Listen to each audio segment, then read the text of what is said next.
আমার আমার নাম দিলারা মাসুদ ময়না। আমি ওর ইমিডিয়েট ছোট, আমার ইমিডিয়েট বড়। এটা আমার মা, আমার ছোট ভাই। তো আমরা 5 ভাই 2 বোন। তো এখানে অন্যান্য ভাইয়েরা বিভিন্ন জায়গায় থাকে। আমার ছোট ভাই মার সাথে থাকে, মার সাথে আমার এই ভাইও থাকে, হাসিম মাহমুদও থাকে। তো আসলে এরা 3 জন একসাথেই থাকে। আর আমরা 2 বোন নারায়ণগঞ্জেই থাকি, আমাদের শ্বশুরবাড়িও এখানে। আমরা এখানেই থাকি, যখন সময় হয় ভাইয়ের সাথে দেখা করি, খোঁজ খবর রাখি, এই পর্যন্তই। হাসিম ভাই তো আসলে পরিবারের চাইতে তার বন্ধু বান্ধবের সংখ্যা ছিল অনেক বেশি। একটা সময় ছিল যে অনেকটা সময় সে বাইরেই পার করছে। দেখা গেছে 3 দিন 4 দিন বন্ধুদের সাথে হয়তো কোনো পাহাড়ে, কোনো নদীতে বা বন্ধুদের সাথে আড্ডায় সে অনেক দূরেও চলে গেছে। কিন্তু আমাদের ভাই বোনদের বন্ডিং ভালো ছিল, আমরা সবাই সবাইকে তুই বলি। আমার বড় ভাই যে তাকে দাদা বলি, কিন্তু বলি তুই। আমার মেজো ভাই, আমরা সবাই এরকমই, সবাই আমরা 1-2 বছরের ছোট বড়। তো আসলে ভালো ভালো অনেক মধুর স্মৃতি আছে। আমরা ভাইয়েরা, আমার এই ভাই আর আমি একসাথে ডিগ্রি কমপ্লিট করেছি। আমি আর ও একসাথে ডিগ্রি পাস করছি। তো ও খুব দুষ্ট প্রকৃতির, কথায় কথায় ছন্দ তৈরি করা, গান তৈরি করা, একজনকে নিয়ে প্যারোডি করা, এগুলি সব খুব ভালো পারত। এখনও করে, এখনও যদি মুড ভালো থাকে, দেখা গেল একটা জিনিস হঠাৎ করে দুষ্টামি করতেছে। কিন্তু এখন তো আসলে একটু কথা কম বলে, আমরা মাঝে মাঝে বলি যে কথা বলো না কেন। তো আসলে ওর মধ্যে যখন গান থাকে, যখন আসলে গানের জগৎটা আসে, তখন কিন্তু সে সবই ঠিক আছে। কিন্তু স্বাভাবিকভাবে মনে হইতে পারে যে কথা কম বলে বা হয়তো কাউকে অ্যাটেনশনটা ঠিক মতো দেয় না। আসলে তা না, গানের আড্ডা বা তার যেই পছন্দের আড্ডার জায়গাটা হলে সে খুব প্রাণবন্ত। আপনারা দেখছেন যে কোক স্টুডিওতে তার যে একটা বিশাল বাহিনী ছিল, তাদের সাথে সে সময় দিচ্ছে, সেখানে শুটিং করছে এবং গানের জন্য আলাদা সময় দিচ্ছে, ধারণ করছে। এরকমই আর কি, নিজের জায়গায় যখন সে যায় খুব ভালো। আর ফ্যামিলির মধ্যে আসলে খুবই চাহিদা কম, কোনো নেই। তবে বেশি স্মৃতিময় সম্পর্ক, আমার তো অনেক আগে বিয়ে হয়েছে, আমার চাইতে আমার ছোটো ভাইয়ের সাথে ওর বেশি রিলেশন। কারণ দেখা গেছে দুইজনেই সেম জামা কাপড়, প্যান্ট, জুতা এগুলো নিয়ে ওদের সাথে খুব খুনসুটি হইতো। দেখা গেল হয়তো ছোটো ভাই একটা জিনিস পরে যাবে, উনি পরে চলে গেছে, বা ও পরে যাবে, ও পরে চলে গেছে। তো এরকম ভাইয়েরা পিঠাপিঠি থাকলে যা হয় আর কি। আর আমার ছোটো বোন এখানে উপস্থিত নাই, ও অনেকটা সময় ওরে পাইছে, যেহেতু আর দেরি করে বিয়ে হয়েছে। আর আমার বিয়ে হয়েছে অনেক আগে, আমি ফ্যামিলি থেকে অনেকটা বাইরেই। আমার সাথে ওই ডিগ্রি পাসের আগে বা আমার বিয়ের আগে অনেক স্মৃতি আছে। তারপর তো বিয়ের পর যেত আমার হাজব্যান্ড, যে ওর সমসাময়িক বন্ধু হয়।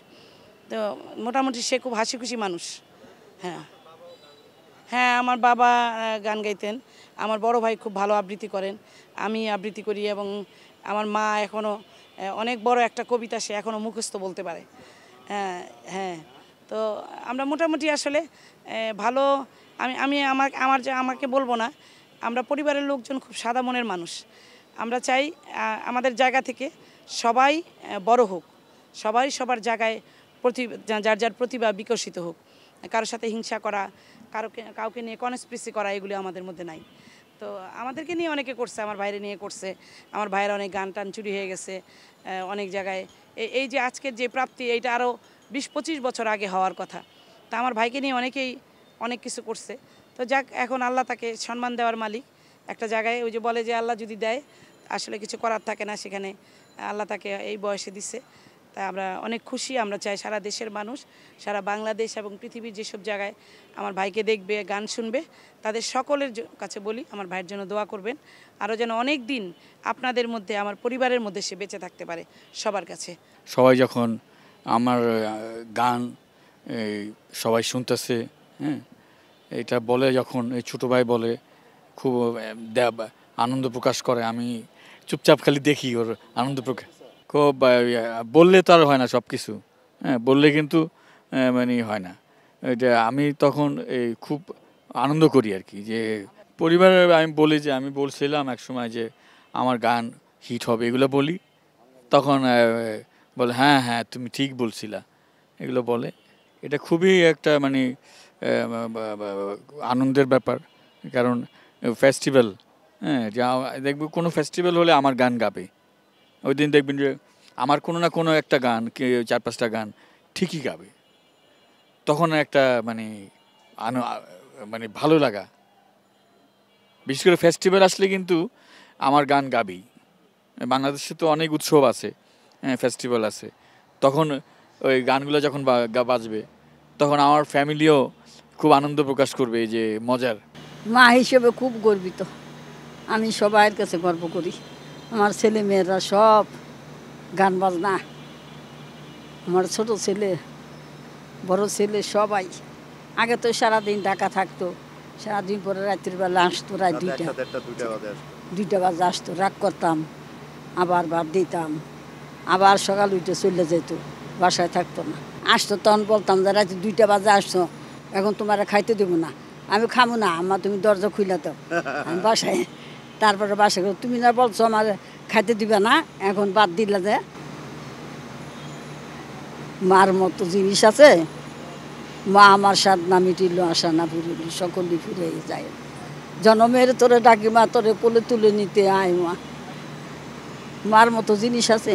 এই যে আমার 5টা ছেলে 2টা মেয়ে, আমার কলজাটা ঠান্ডা। আরও 2টা ছেলে মারা গেছে, একটা ছেলে কারেন্টে ভরে মারা গেছে, একটা ছেলে কুত্তা কামড় দিছে। এই যে মহরম কবিতা, নীলসি আসমান লালে লাল দুনিয়া, আম্মা লাল তেরি খুনকিয়া খুনিয়া, কাঁদে কোন ক্রম দোষী কারবালা পোড়াতে, শেখাতানে আসুয়ানে সীমারে বছরা, গড়াগড়ি দিয়ে কাঁদে কষি মেয়ে ফাতেমা, আম্মা গো পানি দাও ফেটে গেলে সাথে, নিয়ে 30 সাহারা আমর বমি হাহাকার, কারবালা প্রান্তে কাতে বাঁচা, পুত্রহীনা তার বিধবার কাঁদনে, ছেড়ে আনে মর্মে 32 বাতনে, তাম্বুতে সজ্জা কাঁদে একা জয়নাল, দাদা তেরি ঘর কিয়া বড় বাত পয়। অর্ধেক চাই ও বড় একটা স্টেজের ভিতরে গান গাক, আমি দেখি, হ্যাঁ গাইব গাইব, অনেক বড় হবে। আমি দোয়া করি সব স্টেজে, বড় একটা স্টেজে উনি গান করুন, গান করুক, একা একা, শুধু একা গাইব, কোনো চাওয়া পাওয়া নাই। খাওয়ার টাইম হইলে বলে না যে ভাত দাও, আমি খাওয়ার টাইম হইলে আমি ডাক দিই, ভাত খাবা না বাবা আসো, তারপর যে বসে টেবিলে। আমি ডাক না দিলে খাইতে যাবে না, মনে থাকে না। এই যে আজকে দুপুরবেলা কিছু ভাত তো খাও নাই, তুমি যে ঘুমাইতেছ, ভাত খাইনি আম্মা, আমি কেউ না, তারপর যে খাইলে কোনো কিছু মনে থাকে না, মন ভোলা।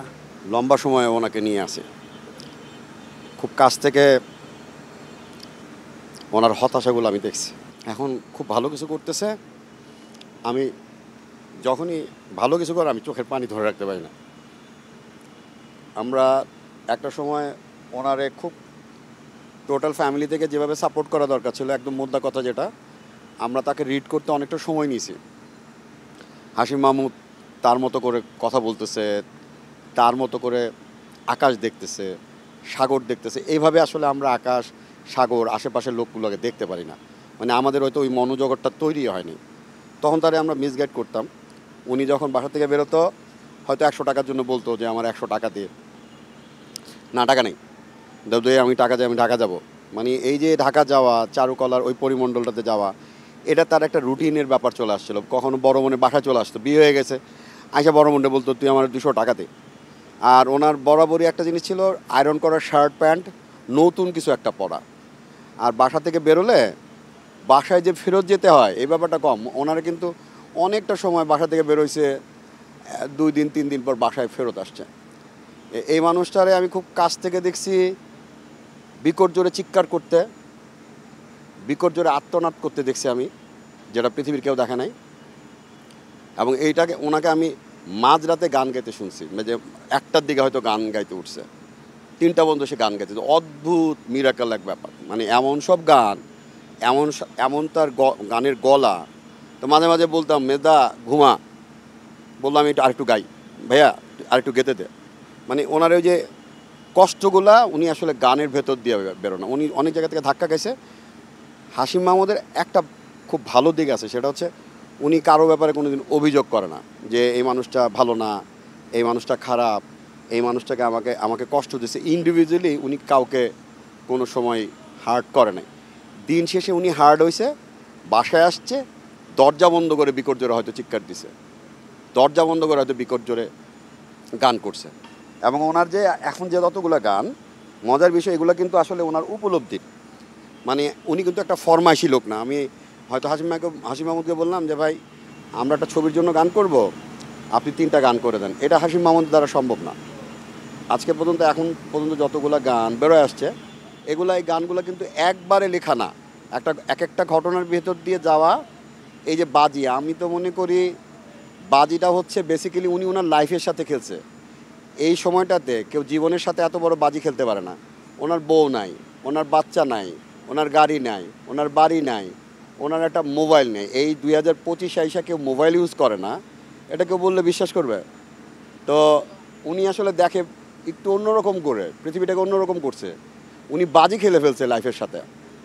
মানে এই যে ক্যারিয়ার, টাকা পয়সা, বাড়ি গাড়ি, এটা তো আমাদের একটা সময় থিম থাকে না যে আমরা এটাই দরকার, আমাকে দোকান খুলতে হবে, ব্যবসা করতে হবে, গার্মেন্টস চালাতে হবে। ওনার মধ্যে এটা ছিল না। ওনার মধ্যে ছিল যে আমি গানটা করব, গানটা লিখব, কবিতা লিখব, ছড়া লিখব। ওটা করতে করতে কিন্তু অনেকটা সময় চলে আসছে না এখন? হ্যাঁ, অনেকটা সময় চলে আসছে। মাঝখানে একজন সাংবাদিক ওনাকে কোশ্চেন করছিল মেবি, যে আপনার জীবনের তো অনেকটা শুরু হয়ে গেল। তখন উনি বলতেছে যে আমি জীবন তো শুরু করি নাই, মাত্র তো শুরু হলো আমার জীবন। তো উনি দেখতেছে ওনার জীবন মাত্র শুরু। আমি খুব কাছ থেকে ওনার ফার্স্টেশনগুলো দেখছি।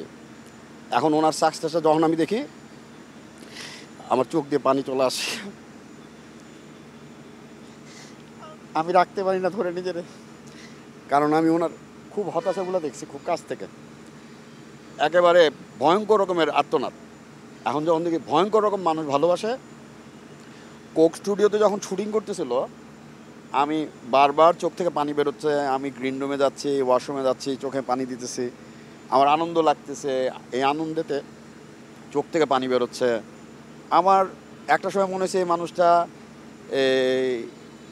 এই জায়গাটাতে গেল, এই গানটাকে আসলে আদতে প্রচার হবে আমি বুঝতেছিলাম না। আমার কাছে প্রায় 14 মাস আগ থেকে ভিডিও টিডিও করা এগুলা, আমি তো আর মিডিয়ার কেউ না। তো একটা সময় মনে হচ্ছে গানটাকে তো হয়তো বেরোবে না, কেমন যেন একটা ফার্স্টেশন আমার মধ্যে কাজ করা শুরু করলো। অনেকে জিজ্ঞেস করতো হাশিম ভাইয়ের গানটা আসতেছে না কেন, কিন্তু গানটা যখন আসলো মানুষের এই যে রেসপন্স দেখতেছে আমি, মানুষ যে হাশিম মাহমুদকে এত পরিমাণ ভালোবাসে, আমার আর পাওয়া শেষ। আমার লাইফে আর কিছু লাগবে না। আমার মা যেটা চায় আমি ওটা চাই। আমি কোকের একজন ঊর্ধ্বতন কর্মকর্তাকে বলছি যে আমার চাওয়া আরেকটা। উনি বলছে কি আপনার চাওয়া কি বেলাল ভাই? তাই আমি বলছি একটা বিশাল একটা স্টেজ, ওইখানে দ্বারা হাশিম মাহমুদ গান করবে, আমার মা স্টেজে থাকবে, সারা পৃথিবীর মানুষ ওনাকে দেখবে। আমার আর কিছু চাওয়া পাওয়ার নেই।